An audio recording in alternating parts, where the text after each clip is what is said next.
მოგესალმებით ძვირფასო ტელემოყურებლებო, ჩვენ ვართ სტუდიაში გზა გასაყართან, ვაგრძელებთ გადაცემათა ციკლს ბიბლიური გზაჯვარედინები. გიორგი, მოგესალმებით, დიდი მადლობა მობრძანებისათვის. ჩვენ წინა გადაცემაში ვისაუბრეთ დავით მეფის დაბრუნებაზე სამშობლოში, კერძოდ ის გამეფდა იუდეაში და ვისაუბრეთ დაპირისპირებაზე, რაც დავით მეფის გარემოცვასა და საულ მეფის ოჯახის გარემოცვას შორის ხდება. აბენერი ერთის მხრივ საულ მეფის სახლის გულშემატკივარი და ესეთი სახელმწიფოებრივი მოაზროვნე და მეორეს მხრივ იოაბი, რომელიც მეფე დავითის გარემოცვარი და ესეც ასეთივე მხედართმთავარი და სახელმწიფო მოღვაწე. ორივე ემსახურება მეფის ინსტიტუტს, ერთს თავისი ხედვა აქვს, მეორეს თავისი ხედვა აქვს და ბრძოლა და ტრაგედია უკვე მოხდა. წინა გადაცემაში ჩვენ ამის შესახებ ვისაუბრეთ ამ ორ მხედართმთავარს შორის და აბენერმა საულის სახლის მცველმა მოკლა იოაბის ძმა და მხოლოდ ამის შემდეგ დასრულდა ეს ლოკალური კონფლიქტი. თუმცა კიდევ უფრო გაღვივდა ეს და კიდევ უფრო დამძიმდა. მეფე დავითის მომავალი არის ის, რომ გაერთიანდეს ისრაელი და ცხებული დავით მეფე შეუდგეს თავის მეფობას სრულყოფილად. აქედან რომ გავაგრძელოთ თხრობა. მართალზანეთ მანდრია, როდესაც დავითის სამშობლოში დაბრუნების კონტექსტია საუბარი, დავითის ახლა უწინარესი მიზანი არის ისრაელის გაერთიანება. მისი მეფობა ვერანაირად ვერ მოთავსდება ერთი ტომის ფარგლებში. ეს არ არის ის მისია, რომელთაც ღმერთმა აღჭურვა ის. აქ დავითი ჩვენ წინა გადაცემაში ვთქვით, ჯერ კიდევ იმტკიცებს სამეფო ხელისუფლებას, თუმცა წინ დიდი პრობლემებია. აქ ერთი რამ შეიძლება აღვნიშნოთ, რომ არც დავითი იბრძვის გასაერთიანებლად და არც აბენერის მიერ გამეფებული საულის ძე იბრძვის დავითის წინააღმდეგ. თითქოს მისი ქვეშევრდომები ცდილობენ, რომ ეს რაღაცა მოაგვარა. გეთანხმებით მანდრია, მაგრამ ყოველ შემთხვევაში დავითი ხელს არ უშლის ამ პროცესს, მისთვის ეს აბსოლუტურად ისეთ პროცესი. ან ვერ უშლის, შეიძლება. ყოველ შემთხვევაში ვილაპარაკეთ, რომ იოაბი საკმაოდ ისეთი რთული სამართავია და გავლენია. საკმაოდ თამამია, კი. და ამას მე დავითიც აღიარებს ცოტა მოგვიანებით. აქ ერთი ამბავი მოხდება, რის გამოც მოვლენები დაჩქარდება. რა არის ეს ამბავი? ამბავი უკავშირდება საულის ამ ყოლად უნიჭო, ყოლად ასე ვთქვათ გამოუსადეგარი მემკვიდრის რაღაცნაირად როგორ ხო იშბოშეთის რაღაცნაირად არაფერს მთქმელ პრეტენზიას. საქმე ის არის, რომ იშბოშეთი თავის ხედავთავარს, რომელიც მამამისი საქანი ერგო მას, მიმართავს პრეტენზიით, რატო შევიდა ის საულის ხალჭასთან. შევიდა ძალიან შეურაცხყოფელი არის. ხო არა, როგორ იყო მამანდრია, იცით რომ არა მარტო შეურაცხყოფელია, აქ არის მეორე ძალიან საინტერესო დეტალი. მეფის ჰარამხანის კვიდრის ხელყოფა ეს იყო განცხადება სამეფო ხელისუფლების ხელშეჩაგდებაზე. აქ მეფის ცოლი და მეფის ის სივრცე, სადაც მეფის ცოლები არიან აღმოსავლეთში, არ მხოლოდ მეფის ცოლებად არ განიხილებიან ისინი, მათი ნებისმიერი მცდელობა მათთან რაღაცა სახის ურთიერთობისა, რომელიც ცდება მორჩილებას, უკვე აღიქმება როგორც პრეტენზია სამეფო ტახტისაკენ გზის გაყოლვისა და საერთოდ მეფის ჰარამხანაში შესვლა და ხელის მოკიდება მის ნებისმიერ ცოლზე. ეს არის უკვე განცხადება იმისა, რომ ის არ ცნობს სამეფო ხელისუფლებას. ამიტომაც იყო, რომ ჩვენ მერე ვნახავთ ამას კიდევ მოგვიანებით დავითის შემთხვევაში, სოლომონის შემთხვევაში, რომ მეფის ცოლების აი ამ სივრცეს საკმაოდ დიდი ყურადღება ექცეოდა და საჭურისები, რომლებიც მსახურობდნენ აქ, ამიტომ საჭურისები უნდა ყოფილიყვნენ იქ ნებისმიერი გამოვლინება რაღაცა სხვა ურთიერთობისა ქალთან ეს იყო ყველა დაუშვებელი და ეს იყო აღიქმებოდა როგორც აჯანყებად, ამიტომაც იქ ვიღაცას ეთქვა რომ მე ამას როგორ გავბედავ, მე ამას როგორ ვიკადრებ, ეს თავისთავად ცხადია არ იყო სარწმუნო, ეს უბრალოდ ბუნებრივად უნდა ყოფილიყო დასაჭურისებული, ანუ ბუნებრივი საშუალებები წარქმეული უნდა ქონოდა რომ მას რაიმე ზედმეტი ურთიერთობა გაებედა მეფის ცოლთან, ნებისმიერ ცოლთან. აი ახლა აქაც როდესაც აბენერი შედის საულის ხარჭასთან ეს საულის აი ამ უნიჭო შვილმა გაიგო როგორც აბენერის პრეტენზია სამეფო ტახტისაგან სულს. შევიდა რო? შევიდა. ნუ ყოველ შემთხვევაში ბრალსდებს აბენერი ამას არ უარყოფს. აბენერი სხვა რამეს უფრო უარყოფს. აბენერი ეუბნება რომ მე რომ იმას თავი გამოვივიეტე მამაშენის სახლისთვის. მე რომ დომოდა მეფეს ტახტზე ასვლა. შენ ახლა მეფე კი არ იქნებოდი. შენ რომ მეფე ხარ ეს იმას ნიშნავს რომ მე არანაირი პრეტენზია არ მაქვს მეფობაზე და პირიქით შენი მსახურება მინდა. საულის სახლის მსახურებას ვაგრძელებ.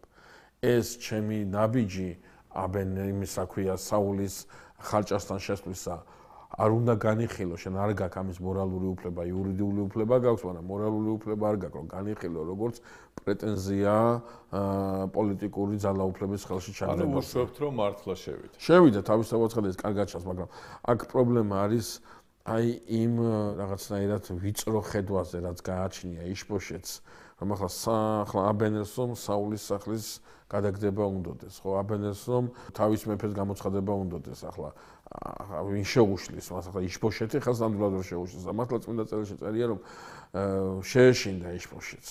ძალა დაეკარგა შიშისაგან, რომ იმან უთხრა, რა ქვია, აბენერმა უთხრა, აი ამის გამო შენ განახებ, ხო დაკარგავ, რამდენად ღირსი ხარ, რადგან აი აქ აბენერი ამბობს საოცარ სიტყვებს, რომელიც მისი პერსონის დახასიათებაში კიდევ ერთი შტრიხის შემტანია. აბენერი იშბოშეთს პირდება. შენ ნახავ, რომ აღსრულდება უფლის სიტყვები, რომელმაც დავითზე თქვა, რომ დავითმა უნდა იმეფოს, დავითმა უნდა დაწყსოს მისი ერი, დავითმა უნდა დაწყსოს ისრაელი. ეს იმისათვის, რა ქვია, აბენერის ბაგიდან ძალიან საინტერესო, აქამდე ეს მას არ უთქვავს. აქამდე მსგავსი არაფერი ყოფილა წამოსული მისგან. თუ კი აბენერმა იცის, რომ ღმერთმა გადაწყვიტა დავით უნდა მეფობდეს, მაშინ საულის ძის უფლისწულის ტახტზე აყვანა და მისი მხარდაჭერა ღვთისნების აშკარა წინააღმდეგობაში ეთვლება მას და ეს მართლაც ასეა. დავითიც აბენერს უნდა უყურებდეს ასე, რომელიც სახელმწიფოებრივად კი აზროვნებს, მაგრამ ამ აზროვნებაში არაფერია ღვთაებრივი და არაფერია სასიკეთო.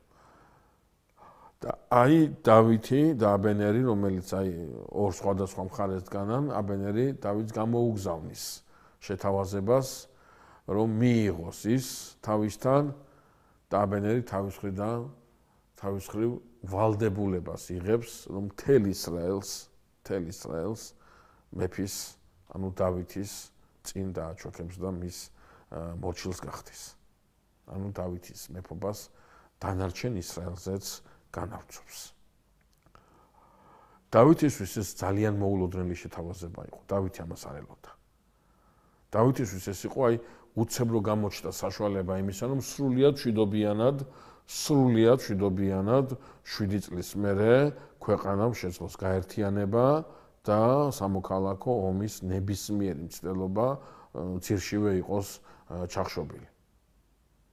დავითი ძალიან გახარებული დადებით პასუხს გაუგზავნის აბენერს, მაგრამ ეტყვის რომ სანამ მოვა აბენერმა თან უნდა წამოიყვანოს აი ის საულის ასული, რომელიც თავის დროზე უნდა იმას ეკრა, რა ქვია, დავითზე უნდა დაეკორწინებინა საულს, მაგრამ საულმა სხვაზე გაუთხრა, იმიტომ რომ დავითის შეურაცხყოფა მიეყენებინა და დავითი გამოეწვია რაღაც არამართებული ნაბიჯი გადაეტყობინებინა და ამის შემდეგ დავითის წინააღმდეგ მტრობა მას აშკარა გაეხადა ამ ნიშნითაც.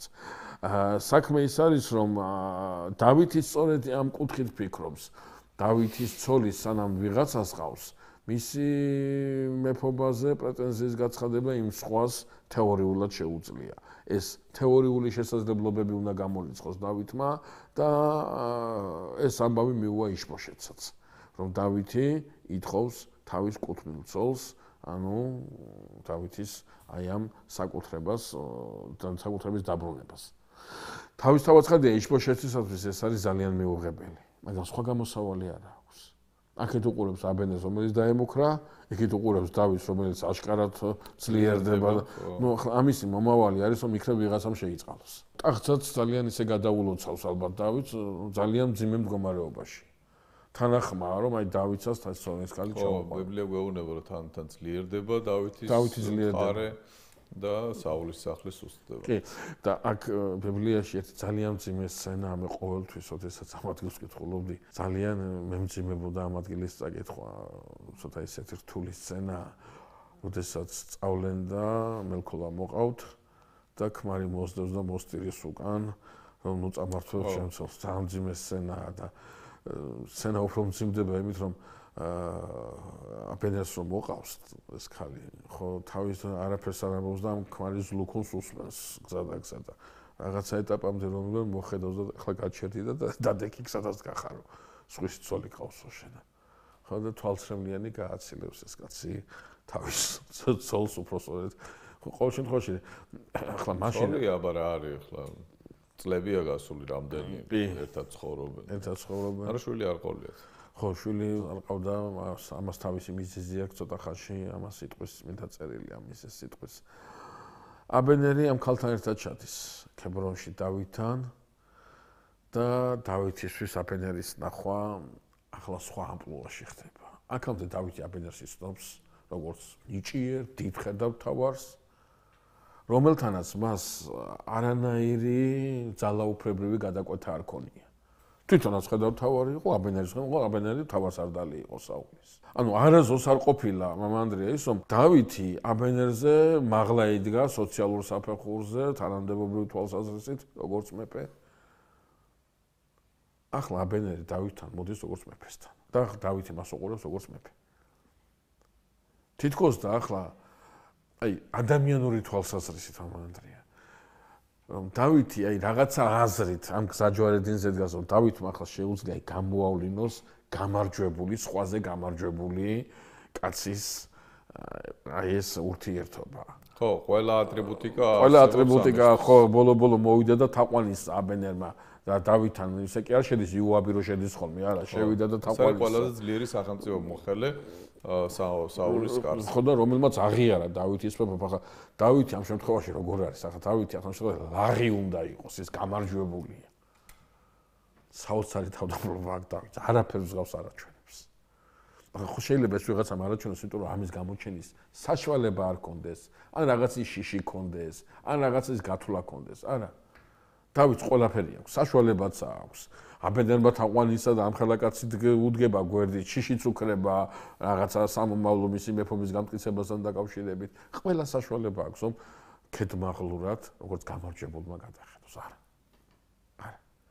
დავითი მას მიიღებს და მის პიროვნულ ღირსებას ხაზს გაუსვავს და ლაპარაკობენ რაღაცა თემაზე, რომელსაც ბიბლია არ ამახვილებს ყურადღებას, მაგრამ აბსოლუტურად გასაგებია კონტექსტი, გამოსვლისას ასასეთქვის აბენერი, ეს არის ის, რომ აბენერი ახლა უნდა წავიდეს და უნდა მიმართოს უხუცესებს, ისრაელის უხუცესებს და მათი გული მოატრიალოს იმისაკენ, დავითისაკენ.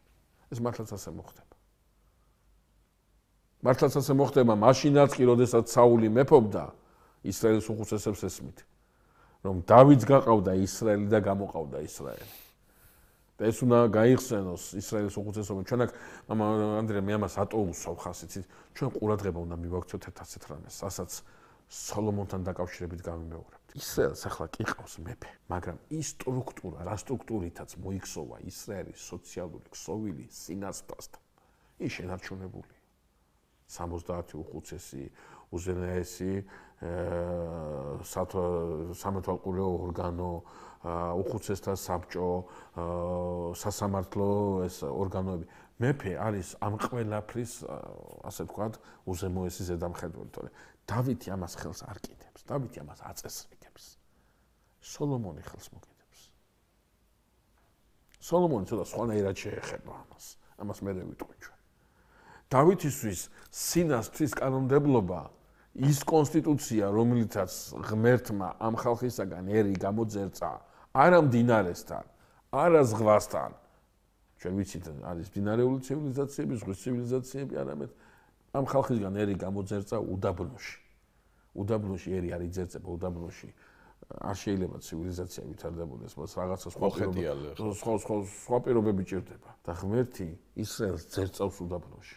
და ის კანონმდებლობა, რა კანონმდებლობითაც უნდა ცხოვრდეს ისრაელი, ეს კანონმდებლობას დავითისთვის ძალიან ბევრ რამეს ნიშნავს. დავითი ხელს არ კიდებს ამას ყველაფერს და ისრაელიც ცხოვრობს ამ პრინციპებით.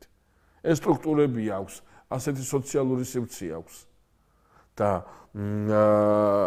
უხუცესების დამოკიდებულება ეს მთელი ხალხის, მთელი ერის დამოკიდებულებას განსაზღვრავს. და დავითი არის ძალიან ბედნიერი, რომ ძალიან დიდი პრობლემა ქვეყნის გაერთიანების, ერის გაერთიანების, როგორც ტრანსიორდანიისაკენ, ასევე ჩრდილოეთისაკენ, პრობლემა გვარდება უსისხლოდ, გვარდება უპრობლემოდ. და როდესაც გადის აბენერი და თავის მისიის შესასრულებლად მიემგზავრება. აი ამ დროს იოაბი ბრუნდება თარეშიდან, საკმაოდ დიდი ნადავლით იოაბი ასე ბრუნდება საერთოდ თარეშიდან, დიდი ნადავლით ბრუნდება, გასაკვირი არაფერია. სანამ დავით შეხვდება, იოაბს დაახვედრებენ ხმას, ამბავს, რომ აქ აბენერი იყო და მეფესთან იქ ერთ-ერთზე რაღაცაზე ლაპარაკობდა. რაზე ლაპარაკობდა, ამ ინფორმაციის მიმტანმა არ იცის. აშკარად ჩანს, რომ იოაბს დავითის გარშემო თავისი წრეყავს, ადევნებენ თვალყურს, დავითის გვერდით ვინმე არ უნდა გამოჩნდეს, რომელიც იოაბის პრივილეგიებს შეეცილება. და ძალიან ცოცხლად არის დაწერილი წმინდა წერილში, როგორ შევა იოაბი. აი როგორი განსხვავება, როგორ შედის აბენერი დავითთან და როგორ შედის იოაბი დავითთან. იოაბი დავითს უყვირის, შენაო აქ რომ მოგივიდაო ეს აბენერი. ხო არ გონიაო მართლა იმიტომ მოვიდა, რომ ისრაელის შენ დასაზვერად მოვიდაო, აქ გნახაო შენაო და შეგამოწმაო. როგორ გაუშვიო ცოცხალი. ხო შეიძლება ახლა იოაბმა თავისი აზრი ჯერ ესეთი როგორ უნდა გამოთქვას და როგორ გამოთქვა. და მე მეორე პასუხს დაელოდოს დავითისგან, იქნებ დავით გეგმა აქვს რაღაც, არ ელოდება პასუხს. თვითონ ისა უნდა გააკეთოს. აი ესე როგორც შევიდა თამამად, ასე თამამად გამოვა მეფისაგან. დაადევნებს მდევარს. დაადევნებს მდევარს და აბენერს ეტყვის, რომ რაღაცა საქმე დარჩაო დავითს, რაღაც სათქმელი დარჩაო შენთან და მობრუნდიო. და აბენერისათვის რაღაც დავითი რო იბარებს, მეფე იბარებს უკვე. და აბენერი მოტრიალდება უკვე. და ქებრონის შესასვლელთან მას იოაბი დახვდება. მე არ ვიცი მამანდრია ახლა როგორ ავთქვა, რამდენად ლოგიკურია ასეთი გამოცდილი მხედართმთავრისაგან ის სიფრთხილის დაკარგვა, რასაც გამოიჩენს იოაბთან. იოაბი მას კალიბჭის შიგნით შეიყვანს. თითქოს რაღაცის თქმა უნდა, მახვილს შეშლებს და ქალაქის შიგნით კედლებთან აბენერს მოკლავს. ჩანს აბენერი ძალიან ენდობა უკვე დავითის გარემოცვას. აბენერს ვერ წარმოუდგენია, რომ დავითმა მიიღო აბენერი და მის გვერდით ვიღაცას შეუძლია მისი გადაწყვეტილება შეცვალოს და მისი გადაწყვეტილება სხვანაირად გამოიყენოს. ეს აბენერისათვის არის წარმოუდგენელი. მეფის ბრძანება, მეფის პოლიტიკა, ხაზი, რომელსაც ისწავლებს, როგორ შეიძლება კოლექტირებული იქნეს თუნდაც მისი მხედართმთავრისაგან. თვითონ აბენერს ეს არ უკადრია არასდროს საულის. შეიძლება მათ ჩაეძინა საულთან, როდესაც უნდა ეფხისლა. მაგრამ არამს და არამც ის, რომ საულის ხაზი არ გაეტარებინა. შესაბამისად, როდესაც აბენერი და იოაბი ხვდებიან ერთმანეთს, ეს ისრაელის ისტორიაში არის უნიკალური მომენტი, როდესაც ორი უდიდესი მხედართმთავარი, უნიჭიერესი, ორი ძალიან დიდი ვაჟკაცი შეხვდება ერთმანეთს და თვალებში ჩახედავს. მაგრამ აბენერის მხრიდან იყო გულწრფელი. მზერა ხოლო საკრულად უყურებდა მას იოაბი. ძმა ყავდა მოკლული მისი და პრინციპში სისხლი მართებდა თითქოს და ამიტომაც არის ცოტა მოგვიანებით დავითი იოაბს ამის გამო ვერაფერს ეტყვის. არა მარტო ამის გამო, არამედ იმ სიფრთხილის გამოსაც ზოგადად დავითი იოაბის აბენერს ძალიან დაიტირებს და კი, ახლა ამას ხაზი უნდა გაუსვათ ჩვენ აბენერის დატირება. რომ შენც უნდა იგლო. ხო, არა, აბენერის დატირება ეს ცალკე ის არის, უბრალოდ აქ ყურადღება რას უნდა მივაქცევთ მამანდრია, რომ თვითონ იოაბმა შეიძლება აი სხვის გასაგონად თავისი მოქმედება სრულიად გაამართლოს რჯულის პრინციპებით, რომ ის არის არა აბენერის წინააღმდეგი, არამედ ის რჯულის იმას მოწყობას აღასრულებს და თავისი ძმის სისხლის წილ, ასე ვთქვათ, ზღო აბენერმა თავის თავოცხადია ბოლომდე იუაბი აქ თავს ვერ გაიმართლებს, ასეთი სასამართლო უნდა გამართულიყო და შესაბამისად უნდა განაჩენი გამოიტანათ აბენერისათვის ასე თვით ინიციატივით იუაბისაგან ამის გაკეთება შესაძლებელია ბოლომდე გამართლებული არ ყოფილიყო, მაგრამ აქ საინტერესო სხვა რამეა, ამბავი იმასთან დაკავშირებით, რომელსაც ახლა თქვენ თავად ამბობდით მამანდრია, დავითი გაიგებს აბენერის სიკვდილს, მაგრამ არა უბრალოდ სიკვდილს, არამედ იუაბის ხელისაგან სიკვდილს. და ეს იმ უხუცესებში, რომელი უხუცესებიც აბენერისაგან ისმენდნენ, რომ დავითს უნდა დაემორჩილონ. შეიძლება სხვანაირად იყოს გაგებული, შეიძლება გაგებული იყოს ისე, რომ დავითმა შეიტყუა აბენერი ქებრონში და იქ მუხანათურად მოკლა. ეს იუაბმა მოკლა თუ დავითმა მოკლა თუ იმან მოკლა, რა ქვია, აბიშაი მოკლა, ამას არავინ არ იკითხავს გარეთ. გარეთ სურათი არის ასეთი, რომ დავითმა მოკლა აბენერი. სინამდვილეში დავითს აბენერის სისხლში ხელი არ ურევია. ამიტომაც დავითი კატეგორიულად ბრძანებს, თვითონ კი არა, თელმა სამეფო სახლმა უნდა დაიტიროს აბენერი, თელმა ისრაელმა უნდა ნახოს, რომ აბენერის სიკვდილში დავითის სახლს ხელი არ ურევია. აბენერის სიკვდილი სხვა რამ კონფლიქტის შედეგია და არამს იმისა, რომ დავითმა მზაკრულად საულის ხედავთავარი შემოიტყუა იუდას დედაქალაქში. ამიტომაც თვითონაც შემოიგლის ტანისამოს. სამეფო სახლიც ასე გააკეთებს და ზის ჩასვლამდე მარხულობდა უნათქვამია და მიუძღოდა საკაცეს, იმ საკაცეს, რომელთაც იმას შეგვიძლია მიასვენებენ აბენერს და წმინდა წერილი ხაზგასმით ამბობს, რომ დაინახაო ისრაელმა, რომ როგორ დაიტირაო დავითმა აბენერი.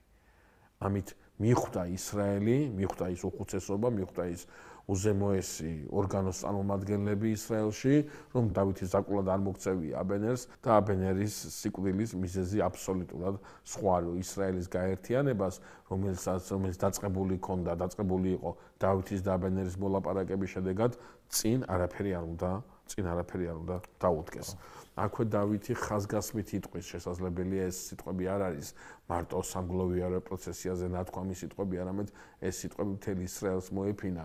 იცითო თქვენ დღეს რა ვაჟკაცი მოუკვდა ისრაელს, ანუ აბენერის ღირსება აბსოლუტურ სიმაღლეზე ყავს აყვანილი დავით მეფეს და იქვე წმინდა წერილი დავითის დამოკიდებულებას ამჟღავნებს ცერუიას ძეების, ანუ იუაბისა და მისი დარჩენილი ცოცხალი ძმასთან აბიშაისთან მიმართებაში, რომ სისხლმდინარი და ყავარჯდიანი არ გამოლიოსო ღმერთმა მათ სახლში აბენერის სისხლის გამო, ისინი დღეს ძლავრობენ მე დავითი ამას პირდაპირ ამბობს, რომ ისინი დღეს საკმაოდ ძლიერები არიან. მარტო დღეს არა, დავითის მთელი მეფობა მამანდრია ჩაივლის იუაბის ამ დომინირებაში.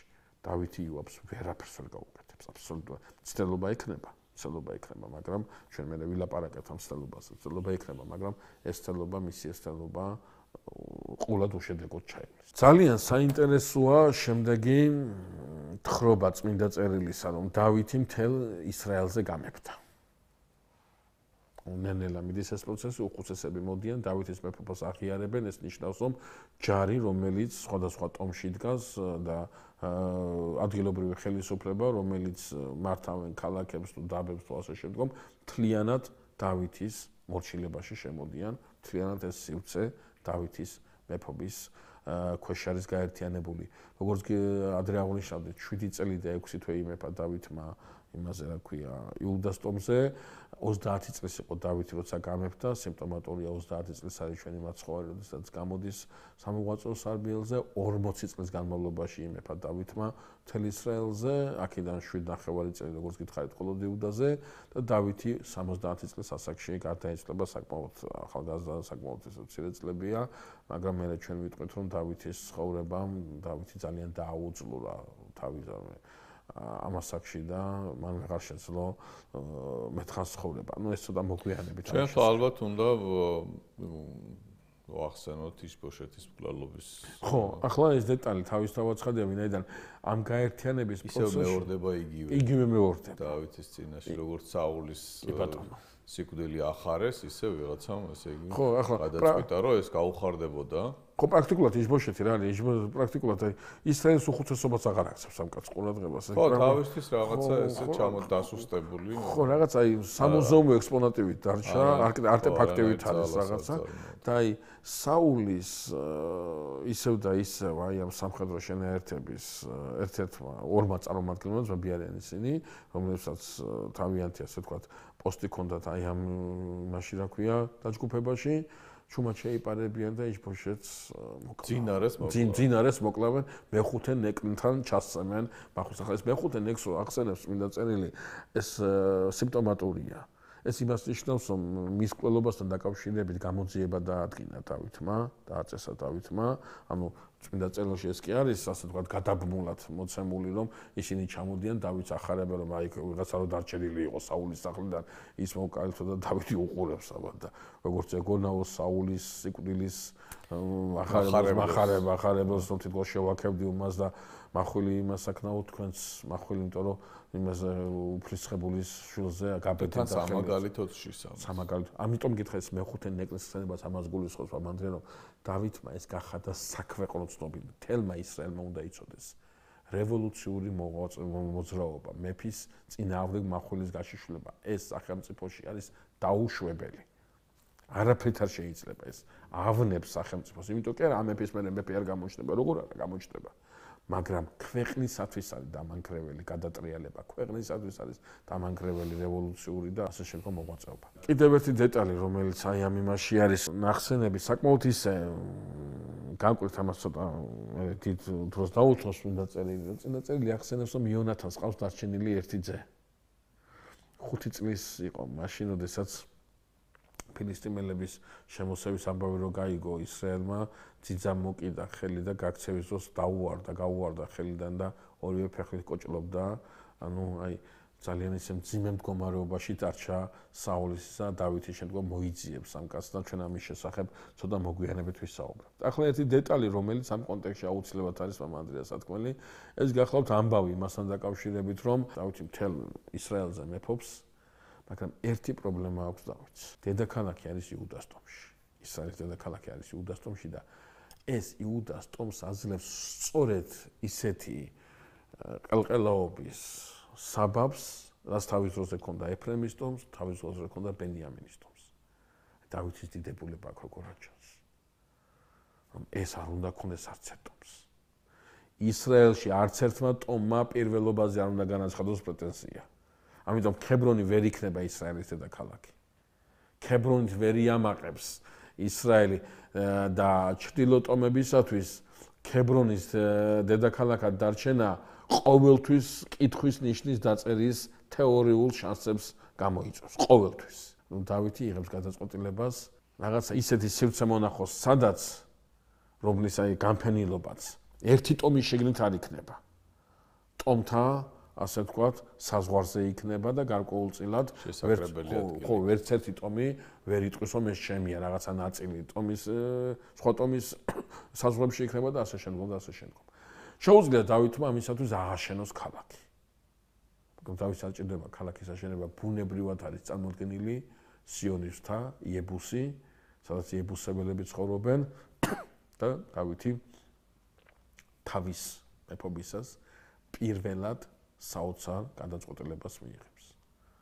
იუდას ტომის ჯარმა კი არა, მთელი ისრაელის ჯარმა უნდა იბრძოლოს ახლა ქალაქი იებუსისათვის. ეს სიმაგრე მთელმა ისრაელმა უნდა აიღოს.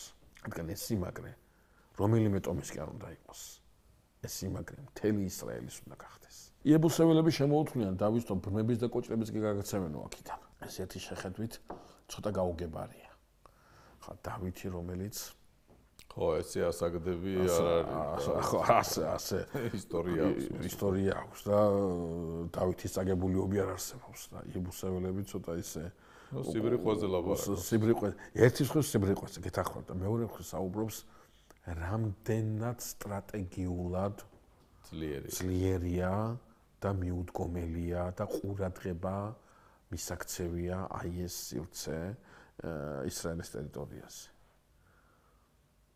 დავითი შეკრებს რას და იმ ღმერთის სახელით, რომელმა ღმერთმაც მას გოლიათი დაამარცხებინა, აი ამ გეოგრაფიული გოლიათისაკენ დაიწყებს სვლას და ისრაელი იებუსის ციხესიმაგრის აიღებს. თქმულება დარჩება. კოჭლები და ბრმები უშევლენ ტაძარშიო. ვინაიდან დავითის ბრძანებით კოჭლები და ბრმები უნდა გამოსაჩენად გამოეყვანათ და დაენახებინათ. აი ის ვიც აპირებდა დავითის ძლევას იებუსეველთა თვალსაზრისით. და მე როცა იერუსალიმში ტაძარი აშენდება, ეს თქმულება იქნება, რომ ბრმა და კოჭლი მუშაობა ტაძარში. რა არის ძალიან საინტერესო ახლა ამასთან დაკავშირებით. ამასთან დაკავშირებით საინტერესო გახლავთ ის, რომ დავითი დაარსებს ქალაქ იერუსალიმს.